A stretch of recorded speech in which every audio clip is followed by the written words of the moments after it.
Students, next is Mendeleev periodic classification.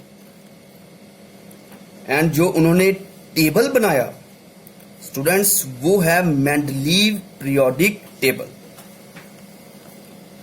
ये जो classification है ये बहुत ही अच्छी क्लासिफिकेशन है, बहुत ही इंपॉर्टेंट भी। हालांकि आज हम इसको यूज नहीं करते बट जनरली अच्छी है। जिन्होंने ये क्लासिफिकेशन दी उनका नाम है दमित्री इवानोविच। ये लिख रहा हूं,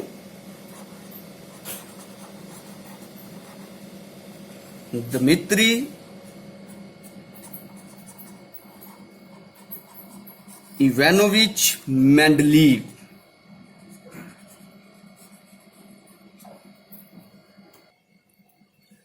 स्टूडेंट्स, ये बहुत ही महान साइंटिस्ट थे। ये रशियन साइंटिस्ट थे जिनको नोबेल प्राइज मिला था 1986 में। नोबेल प्राइज कब? 1986 में। स्टूडेंट्स, ये इतने महान साइंटिस्ट थे कि इनकी कई जगह पे स्टैचूज बनाए गए हैं। फोटो नहीं बेटा, स्टैचू। तो अब आपका मन कर रहा होगा कि आप उनके स्टैचू देखो, तो बेटा ये रहा उनका स्टैचू। स्टूडेंट्स, ये वो क्लासिफिकेशन है जो इन्होंने दी थी और उन्हीं के नीचे इनका स्टैचू बना हुआ है। देखो कितने महान साइंटिस्ट से ये इनका स्टैचू बनाया गया है और इसी के साथ इनकी क्लासिफिकेशन भी वॉल पे बनाई गई है। बेटा ये इतने महान साइंटिस्ट थे कि इनके नाम पे एक एलिमेंट भी है। तो वो कौन सा एलिमेंट है? तो वो है मेंडेलिवियम।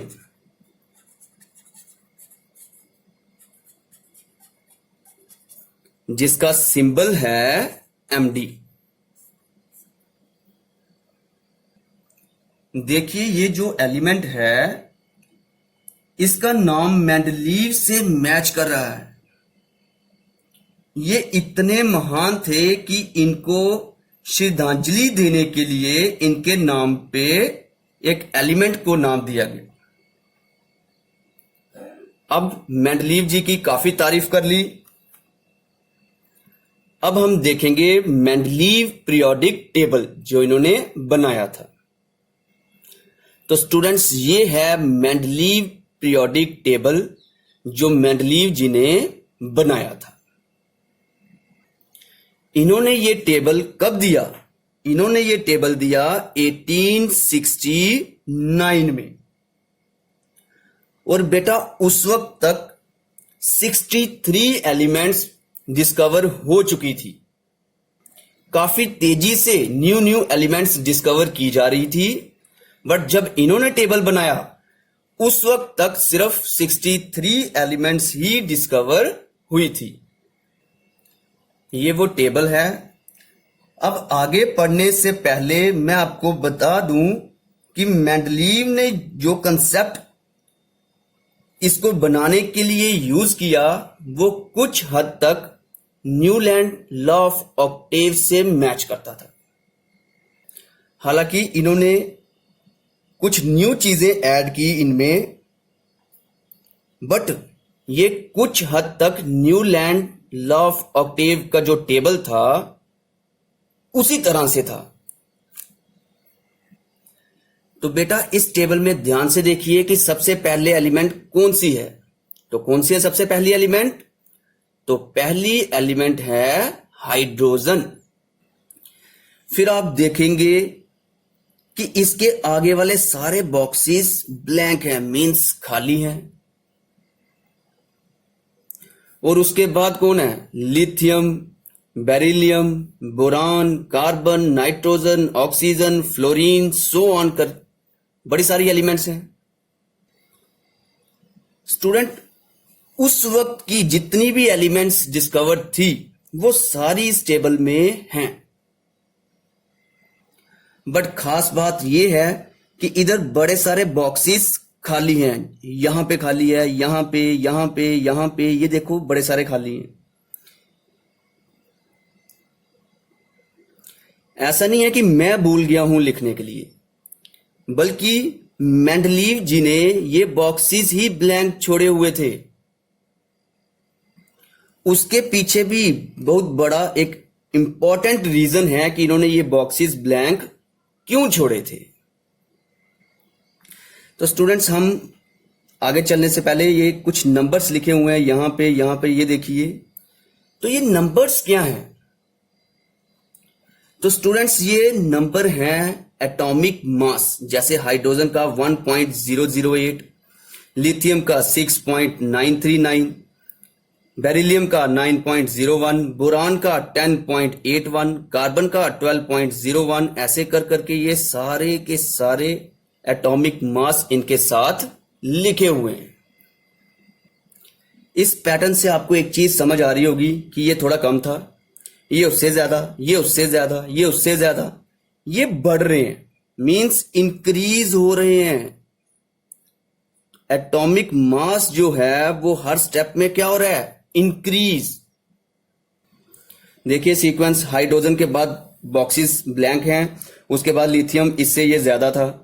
लिथियम के बाद आया बेरिलियम, उसका ज्यादा, फिर आया बोरान, उसका ज्यादा, कार्बन का उससे ज्यादा, नाइट्रोजन का उससे ज्यादा, ऑक्सीजन का उससे, फ्लोरीन का उससे, सोडियम का उससे भी ज्यादा। ये प्रोसेस चलता ही जा रहा है। तो मेंडलीव जी ने ये टेबल इस तरह से बनाया था कि जैसे जैसे हम आगे बढ़े हमें एटॉमिक मास बढ़ता हुआ दिखे, मींस इंक्रीज होता दिखे। यही चीज इंक्रीजिंग मास वाली न्यूलैंड जी ने भी की थी, बट उन्होंने ऑक्टेव का कंसेप्ट चला दिया था और इनमें ऑक्टेव का कंसेप्ट नहीं था। ऑक्टेव का कंसेप्ट नहीं था, इसलिए स्टूडेंट्स अब हम कुछ लिखते हैं। मेंडलीव अरेंज एलिमेंट्स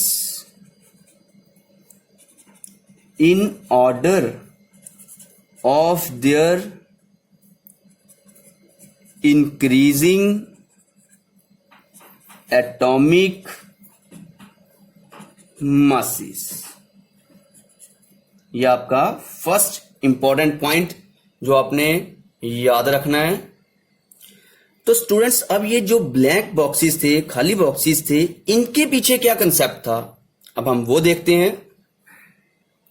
तो स्टूडेंट्स, मेंडलीव चाहते थे कि एक ग्रुप में, इसे मैं एक ग्रुप मान लेता हूं, इसे सेकंड, इसे थर्ड, ऐसे करके सो ऑन। तो स्टूडेंट्स, मेंडलीव चाहते थे कि एक ग्रुप में जो भी एलिमेंट्स आए उनकी प्रॉपर्टीज सिमिलर होनी चाहिए, मिलती जुलती होनी चाहिए। उनका मेन जो फोकस था वो इस पे था कि जो ग्रुप में एलिमेंट्स आए उनकी प्रॉपर्टीज मिलती जुलती हो, सिमिलर हो। वो चाहते थे कि प्रॉपर्टीज मिलती जुलती हो। तो अगर हम कायदे से देखें, हाइड्रोजन इधर है तो लिथियम को कहां होना चाहिए था? इधर। बेरिलियम को कहां होना चाहिए था? इधर। बोरान को कहां होना चाहिए था? इधर। वैसे ही ये एलिमेंट्स अरेंज हुई होनी चाहिए थी।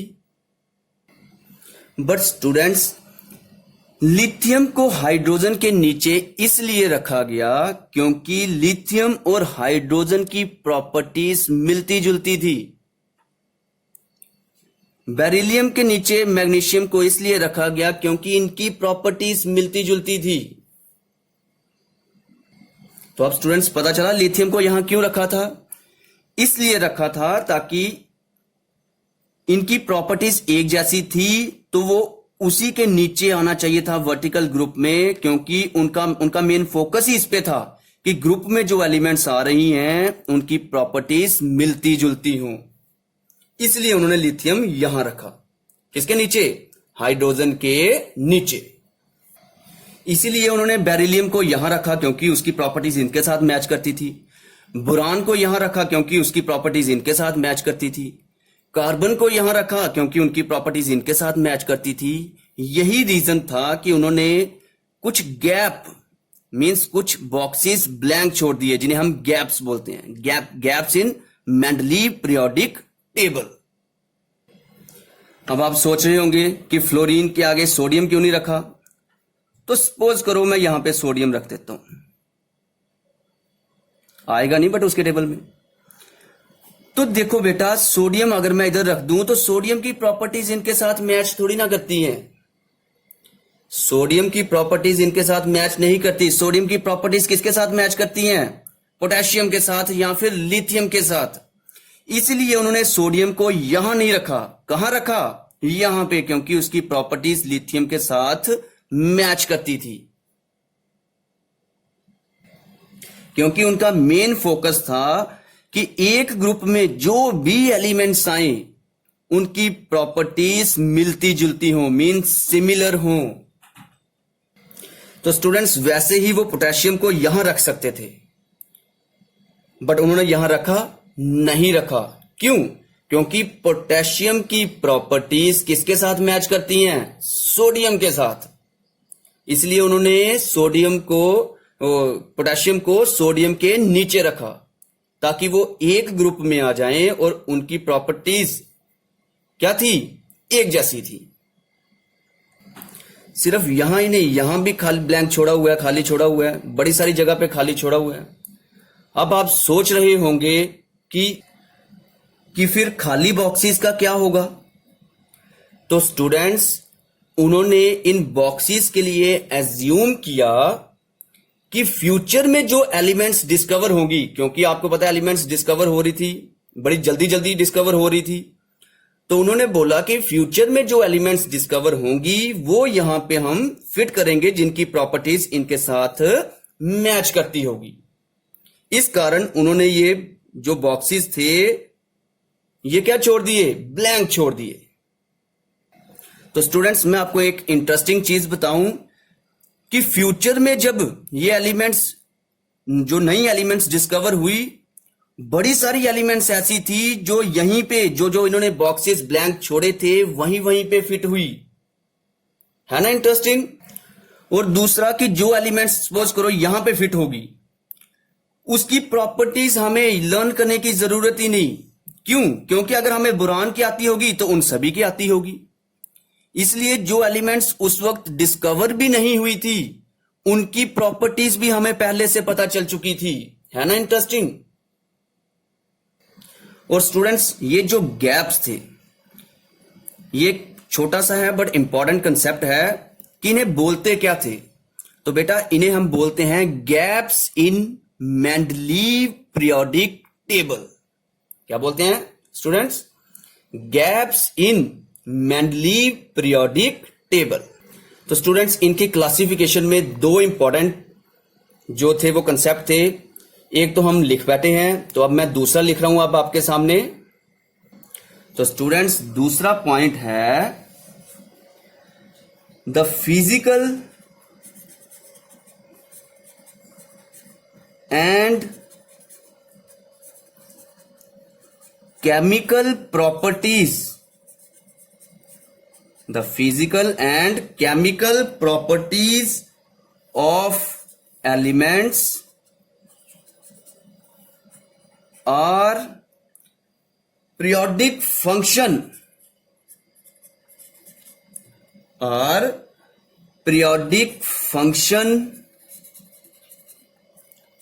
of their increasing atomic masses। अब आप सोच रहे होंगे इसका मतलब क्या है? तो इसका मतलब यह था कि जब हम atomic mass, increasing atomic mass, जैसे मैंने आपको बताया था एक एक स्टेप करके मास बढ़ रहा था, कि जैसे जैसे मास बढ़ रहा है वैसे ही एक पीरियोडिक फंक्शन मींस एक प्रॉपर इंटरवल के बाद जो एलिमेंट्स आएंगी उनकी प्रॉपर्टीज आपस में मैच होंगी। वो समझाने के लिए मैं आपको फिर से टेबल पे ले जाता हूं। तो स्टूडेंट्स ये देखिए, जैसे ये हाइड्रोजन, इसके आगे वाली एलिमेंट्स तो थी नहीं, उसके बाद आया लिथियम। तो एक प्रॉपर इंटरवल के बाद लिथियम और हाइड्रोजन की प्रॉपर्टीज मैच कर रही हैं। वैसे ही जब हम मास के अकॉर्डिंग, जैसे ये 6 था, 9, 10, 12, 14, 15, 18, 22, वैसे ही एक रेगुलर इंटरवल के बाद जो सोडियम, फ्लोरीन के बाद जो सोडियम आया, उसकी प्रॉपर्टीज लिथियम के साथ मैच करती थी। मैग्नीशियम की प्रॉपर्टी बेरिलियम के साथ मैच करती थी, एल्यूमिनियम की बोरान के साथ मैच करती थी, इनकी प्रॉपर्टीज मैच करती थी। वही उन्होंने अपने टेबल में, मींस हमने अपने सेकंड पॉइंट में लिखा कि एक पीरियोडिक फंक्शन मींस एक रेगुलर इंटरवल के बाद, एक रेगुलर इंटरवल के बाद जो एलिमेंट्स आती हैं उनकी प्रॉपर्टीज मैच करती हैं ऑटोमेटिकली। ये उन्होंने अपने टेबल में समझाया। तो स्टूडेंट्स क्या था उनका second point? The physical and chemical properties of elements are periodic function of their increasing atomic masses. कि जब हम उसको इंक्रीजिंग एटॉमिक मासिस के अकॉर्डिंग अरेंज करें तो एक रेगुलर इंटरवल के बाद, मींस जैसे हमने ये वर्ड लिखा हुआ है पीरियोडिक फंक्शन, मींस एक रेगुलर इंटरवल के बाद जो एलिमेंट्स आएंगी उनकी फिजिकल और केमिकल प्रॉपर्टीज रिपीट होंगी, मींस एक जैसी, मिलती जुलती, सिमिलर होंगी। इसको हम इजी लैंग्वेज में भी लिख सकते हैं। और मैं आपको बता दूं, ये मेंडलीव पीरियोडिक लॉ भी था। क्या था? Mendeleev periodic law. इसको हम इजी लैंग्वेज में भी लिख सकते हैं। तो मैं आपके सामने लिखने लगा नेक्स्ट पेज पे। तो स्टूडेंट्स हम इजी लैंग्वेज में लिख सकते हैं, if elements are arranged in order of their increasing atomic masses, then the elements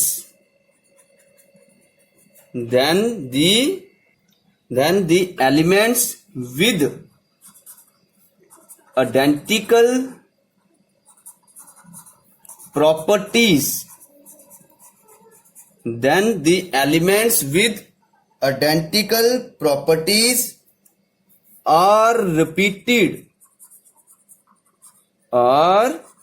repeated after regular interval. Means अगर हम एलिमेंट्स को अरेंज करें इंक्रीजिंग एटॉमिक मासिस के according, then the elements with identical properties, means जो elements एक जैसी properties रखती थी, मींस जिनकी प्रॉपर्टीज सिमिलर थी, वो रिपीट होंगी आफ्टर रेगुलर इंटरवल, मींस एक रेगुलर इंटरवल के बाद। स्टूडेंट्स होप आप सभी को समझ आ रहा होगा। तो स्टूडेंट्स ये जो मेंडलीव पीरियोडिक टेबल है, ये एक लंबा कंसेप्ट है जो थोड़ा हम अपने नेक्स्ट वीडियो में डिस्कस करेंगे। तो स्टूडेंट्स मैं अपने नेक्स्ट वीडियो में आपको समझाऊंगा achievements and anomalies of Mendeleev periodic table. Achievements means कि क्या क्या अचीव किया मेंडलीव जी के टेबल में से, हमने क्या क्या अचीवमेंट निकली थी, और उसके बाद उसकी एनोमलीज मींस उसके वीक पॉइंट। अब वीक पॉइंट तो तभी निकलते हैं अगर लॉ फेल हो गया हो। तो स्टूडेंट्स ये लॉ भी मैं आपको बता दूं फेल हो गया था। तो अगर फेल हुआ है तो किन कारणों से फेल हुआ है वो हम डिस्कस करेंगे अपनी नेक्स्ट वीडियो में। होप आप सभी को समझ आया होगा। Thank you.